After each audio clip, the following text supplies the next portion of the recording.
Alors, les amoureux de Starbiz, aujourd'hui, nous avons un numéro spécial pour une personne très spéciale, autrefois Tisa, mais aujourd'hui, elle se dit, c'est fini, elle n'est plus la Tisa.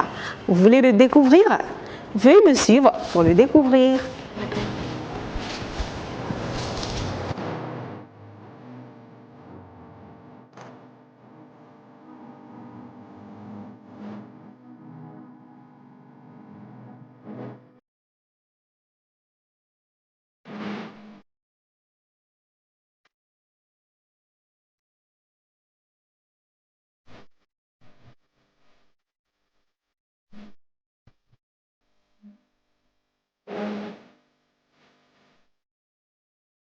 La Kinda. Le feu, le feu, le feu. Le feu, le feu, le feu. Alors voilà, je suis avec Chanel, la chanteuse de R&B et de musique urbaine gabonaise, née le 6 février au Gabon, originaire de la province du Haut-Ogooué, c'est ça? Et est l'une des figures majeures de la musique gabonaise contemporaine, à qui je dis merci de nous avoir accordé votre temps, qui est d'ailleurs très précieux, malgré que je n'y croyais plus. Ah, on est là, hein, je me suis dit pourquoi pas. Déjà j'ai eu une journée où j'ai fait un peu le tour des médias, donc je me suis dit pourquoi pas, allez, on y va. Alors, sans transition aucune, parle-nous de Chanel, sa motivation. Qu'est-ce qui a poussé Chanel dans la musique? Je dis souvent que je suis un peu comme Obélix, hein. Je suis tombée dans la marmite de potions magiques, donc je n'ai plus droit à la potion, comme pour ceux qui connaissent le dessin animé. En fait, c'était déjà écrit, ma maman elle chante, et donc je crois que c'est héréditaire. Mais là, j'étais pas encore sûre parce que ma petite sœur aussi, elle chante, au passage. Ce qui me motive, c'est quand j'arrive encore à mon année de lycée, mes années lycée, je pratique dans la chorale du lycée national Léon-Bas, dans ma chorale. Et là, vraiment, j'ai le goût de la scène, l'amour de partager la musique avec les autres. J'ai la hargne, mais je ne m'imaginais pas solo, je m'imaginais plus avec les autres. Mais bon, la vie, on a décidé autrement. Et tu as eu pas mal de collaborations, entre autres l'aveu avec Ariel. Alors, d'où est venue l'inspiration? Et est-ce cette chanson, c'était une réalité, une histoire? Non, cette chanson est purement une fiction. Parce que je faisais les chœurs d'Ariel de son album. Et là, à la fin, elle m'a dit, mais tu as une superbe voix, pourquoi on ne chanterait pas un truc ensemble? Je lui ai dit, ah, ce serait un honneur pour moi. Et c'est comme ça qu'on travaille sur l'aveu et on construit, chacune donne des idées, et des idées plus tordues les unes que les autres et tout. Et on arrive à ce scénario-là, que l'on met en chanson, on ose chanter ça. Et après, cette chanson qui était la dernière chanson de son album est devenue la chanson phare de son album. Il y a d'ailleurs une partie que jusqu'à présent, ça m'embrouille l'esprit. La partie où elle dit « Comme toi, avec mon mec, avoir un bébé ». Par là, elle voulait dire quoi? Parce que, en fait, comme toi, avec mon mec, avoir un bébé, je lui avais caché que la grossesse était celle de son compagnon. Donc, elle me dit, comme, de toute façon, tu es enceinte là. Tu m'as dit que c'est pour ton gars, non? Donc, parce que dans la chanson, on ne vous montre pas mon conjoint, mais j'ai un conjoint. Et donc, moi, je dis à Ariel, dans les débuts de la grossesse, que cet enfant, c'est l'enfant de mon conjoint et moi. Donc, Ariel me dit, comme toi, j'aimerais avoir un bébé avec mon conjoint. Oh, okay. Donc, laisse-moi... Ah, voilà. Comme toi, avec moi, avoir un bébé. C'est mon vœu le plus cher parce qu'elle n'arrivait pas à en avoir un. Et lorsque son compagnon fictif m'a fait ce qu'il a fait, moi je suis tombée enceinte.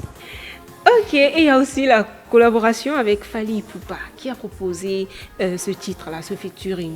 Ce featuring, c'est mon ancien producteur qui l'a proposé et il l'a contacté. Et là, j'étais dans l'effervescence de Chizambenge. Donc, Fally avait aussi, je dis toujours, un regard sur ce que je faisais. Et il s'est dit que bon, je peux donner de la force à ma petite sœur. Et là, on a couru à Paris parce que c'est l'aigle, hein, il faut l'attraper vite. Donc, on est allé sur Paris et la chanson s'est faite là, comme ça. On a aussi construit le mariage là. C'était pas un truc préparé. Donc, on a imaginé la pression. Tu chantes avec Fally Ipupa, quoi. Et tu dois travailler là, tu dois écrire là. Mais je m'attendais peut-être à quelqu'un de super dur, mais c'est quelqu'un de très très humain et l'expérience était vraiment magnifique, même si je tremblais comme une feuille quand je posais. Mais c'était flex, oui, il est très très ouvert, il est très humain, il m'a vraiment bien coaché et puis il m'encourageait, hey, vas-y chantez, j'aime bien. Mais il a d'ailleurs parlé de vous, je ne sais pas si vous avez suivi lors d'une émission, il dit au Gabon, vous l'inspirez et tout. Donc, est-ce que vous êtes tombé sur cette émission? Je me sens... Alors, quelles sont vos affinités? Avec qui? Fally Ipupa, justement. Oui, c'est mon grand frère. Je suis du genre un peu timide, faut pas suivre. Bon, pas timide, réservé. Je suis pas timide, je suis réservée. Bien que j'ai son numéro, je ne vais pas forcément l'envahir parce que je sais qu'il prépare son concert, etc. Et j'espère y être déjà. Donc il prépare son concert, donc je ne vais pas envoyer des messages. Mais si vraiment j'ai besoin de lui, je sais que si j'envoie un message, je dis que grand frère, j'ai besoin de toi, il va répondre. Alors on va marquer une pause pour prendre cette belle chanson. D'ailleurs, depuis qu'on a commencé l'émission, c'est de cette chanson on parle. Tizambengue que je vous propose de suivre et on se retrouve. Alors, on peut dire que toutes les chansons de Chanel sont des hits? Oh, ça dépend de qui perçoit. Il y a des chansons qui plaisent à certains, d'autres qui sont moins sensibles. Ça dépend de la sensibilité de chacun. Chacun fait de la chanson qui lui parle le plus un hit dans son cœur. Mais c'est vrai qu'il y a eu beaucoup de bangers quand même. Mais le hit, c'est Tizambengue qui me colle à la peau. La chanson star. La chanson même. Mais moi, il n'y a pas que Tizambengue, et puis il y a aussi Yaya Yobé que j'aime beaucoup d'ailleurs.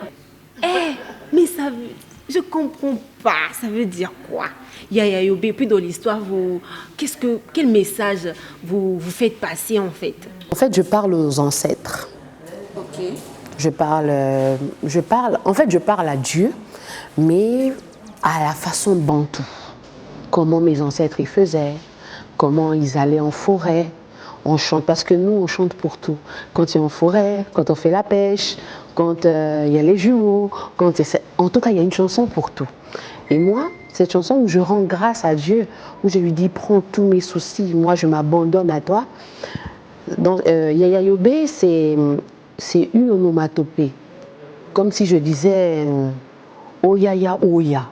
Ça ne veut pas dire quelque chose, mais dans mon ethnie, on utilise Yaya Yobé dans les chansons pour embellir un peu les chansons, parce qu'on a souvent des petits sons pygmées qu'on met souvent dans nos chansons un tout petit peu. Et donc dans Yaya Yobé, c'est un peu un retour aux sources. Donc je suis dans la forêt, je chante, il y a beaucoup de petits codes aussi que je mets dedans. C'est un peu... Non, mais c'est justement ça. Les gens ont parfois peur, les gens se posent des questions. Ils se disent que, est-ce que... Elle est dans des pratiques occultes. Voilà. Tu vois, c'est dommage de penser que nos traditions sont occultes. C'est très dommage. Parce qu'aujourd'hui, je pense qu'on a été matrixés quand même, à tel point qu'on a peur de ce qui nous appartient. Le raffia nous appartient, la forêt nous appartient, marcher pieds nus dans les rivières nous appartient. Mais aujourd'hui, ça a une résonance péjorative. Quand on voit quelqu'un en raffia, on voit quelqu'un qui célèbre la création de Dieu, la nature, parce que nous, on loue Dieu pour tout, pour la nature, pour les feuilles. Il est dans les feuilles, il est dans la fourmi, il est dans toute sa création, on la célèbre. Mais aujourd'hui, la célébrer en tant que bantou pur, on va te dire non, est-ce que tu n'es pas dans les pratiques? Ce serait plus correct d'être à l'église, par exemple. Mais non, moi, je suis plus du Dieu de mes ancêtres. Je suis avec le Dieu de mes ancêtres et je l'assume pleinement. Ok, mais Audrey, c'est courant au Gabon. Oui, mais en tout cas, il y a une vague d'éveil en ce moment au Gabon quand même, une sorte de retour aux sources. Je remarque que même les plus jeunes commencent à s'intéresser à la tradition. Il est vrai que dans la tradition, c'est pas la tradition qui est mauvaise, hein, c'est l'homme qui est mauvais. Parce que c'est lui qui pervertit la tradition. La tradition, elle est juste. Mais quand l'homme s'amuse à rentrer quelque part, il pervertit l'endroit et c'est de là que le mal s'installe. Donc, n'ayez pas peur de vos traditions. Vos traditions vous appartiennent. Votre tradition, c'est votre identité. Donc, vraiment, faites un retour aux sources. Vous verrez que vous allez vous connaître encore mieux vous-même. Là, je crois que c'est bon pour l'instant, mais on va retourner un peu sur Tisa. Qu'est-ce que le titre Tisa vous a apporté, que ce soit professionnellement, financièrement et personnellement? Financièrement, assez d'argent quand même. Beaucoup de concerts, beaucoup d'appels, beaucoup d'ouvertures parce que c'est la chanson qui a lancé ma carrière. J'ai commencé, c'était tout doux, mais avec Chizambengue, ça a tout pété. Et il y a eu aussi, bon, il y a toujours le revers de la médaille. Hein. Il y avait ceux qui n'étaient pas d'accord parce que c'est un sujet à controverse. Comment est-ce que je peux encourager le Chiza? Je dis non, je n'encourage pas. Je chante un fait. Je me suis mis dans la peau d'une Chiza. Parce que le politiquement correct voudrait que je chante toujours pour... Alors vous êtes artiste. Voilà, moi je suis une artiste, voilà. Selon ma sensibilité, je décide de porter le costume qui me sied selon ma sensibilité, comme je dis. Et après, la façon dont les gens ont interprété, c'est exact. Regrettez-vous le fait que vous ayez sorti ce morceau? Oh non, pas du tout. Si je n'avais pas sorti ce morceau, je n'aurais pas la carrière que j'ai aujourd'hui. Donc ce serait vraiment ingrat de dire à Chiza, écoute, je regrette de t'avoir chanté. Non, pas du tout. Mais c'est vrai que après, je suis désolée d'avoir frustré certaines personnes, surtout les titulaires. Elles n'étaient pas contentes du tout. Mais sachez que ce n'était qu'un costume que j'ai porté. J'ai chanté un fait de société que tout le monde connaît. J'ai choqué parce que moi, je n'ai pas peur de chanter le tabou. Je chante, mais voilà, c'est pas que je fais l'apologie de quoi que ce soit. Et c'est ça le travail d'un artiste. Alors, l'actualité de Chanel, c'est aussi son album Résilience qui sort ce 24 avril déjà. Parle-nous un peu de cet album. Il y a combien de titres et tout? Cet album contient 12 titres. On va retrouver Chanel dans un autre univers encore. Dans un nouvel univers, parce qu'il y a des gens, par exemple, avec... entre-temps, il y a eu 2 singles qui sont sortis, donc Mytho et Caramel. Les gens me disent, ouais, on veut te revoir dans du zouk, dans du machin, mais ça dépend du mood. Et donc, dans cet album, on va retrouver un autre univers et j'espère que mes Kinda vont faire une belle balade, vont se balader sur cet univers-là, vont venir avec moi dans cet univers et écouter la différence. Et voilà. Qu'est-ce qui justifie le choix de ce titre?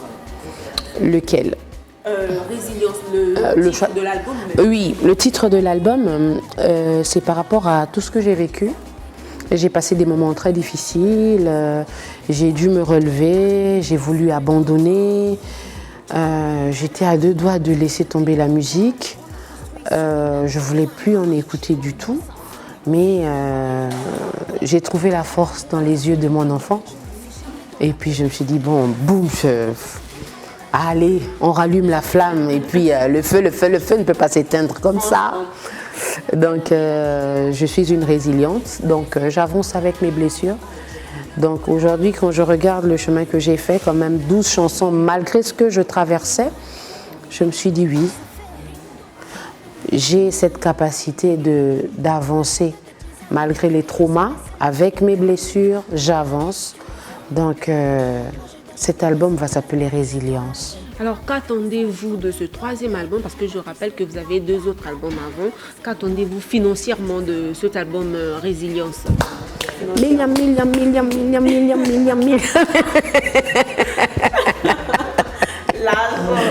L'argent. Et que les gens découvrent, hein, c'est ça, et que les gens aiment aussi. Et si on doit parler de votre tournée en Europe, vous avez un concert au Trianon à Paris le 23 mai 2026. Comment se prépare la Kinda pour cette soirée? Ah, c'est sportif. C'est sportif. Parce que j'ai quand même fait 2 ans de mutisme. J'ai un peu disparu de la scène. J'ai fait 2 ans et donc là on reprend, il y a le tour média et il y aura la release party pour l'album et les entraînements, les répétitions qui vont commencer dès le 1er mai déjà. Donc ce sera filmé, ma communauté pourra partager ces moments-là avec moi. Je vous jure que si je vous dis que j'ai pas de stress, hein, c'est faux, hein. J'ai tremble comme ça. De la façon dont ça bouffe autant, je parie aussi que ça bouffe certainement votre budget aussi. Alors, qu'est-ce que vous avez déjà fait pour, pendant ces préparatifs de ce concert-là, financièrement, hein? Financièrement. Si on peut estimer peut-être un budget et tout ça. Il faut demander à mon producteur Daouda. C'est lui qui gère la partie CFA là. C'est lui qui dépense là-bas. Mais je sais déjà que le budget est énorme. Financièrement, enfin... Daouda, tonton Daouda, on peut être à combien comme ça financièrement? Tout ce qu'on a dépensé jusque-là pour la préparation du concert là. Ah voilà, c'est confidentiel. Parce que c'est des chiffres qui dépassent l'entendement. Ça dépasse l'entendement. Et c'est une salle de combien de places? C'est une salle de 1500 places.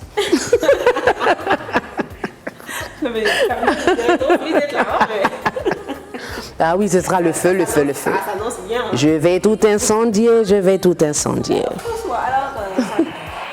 Je suis obligée, bien que je n'ai pas envie de vous laisser, mais vous voyez demain et tout, c'est vraiment compliqué. Alors, votre dernier mot? Écoutez mes chers Kinda, je suis de retour. C'est toujours moi la Kinda, le feu, le feu, le feu. La billetterie est ouverte. Elle est sur ma bio, sur tous mes réseaux sociaux. Réservez vos billets. Venez nombreux et nombreuses. Sans vous, cet événement, ce rêve ne pourra pas être réalité. J'ai besoin de vous. Alors, réservez vos billets. On va faire la fête ensemble. Venez découvrir cet album Résilience. On va passer un très bon moment en chanson. C'est la Kinda. Le feu, le feu, le feu. Le feu, le feu. Alors, c'est par ces mots très inspirants que je vous invite aussi à ce concert. Et on se retrouve très prochainement pour une autre émission Starbiz avec notre star, bien sûr, toujours avec le même plaisir. C'était Anassé Florent, le réalisateur de cette émission avec la Kinda. Le feu, le feu, le feu. Bye bye.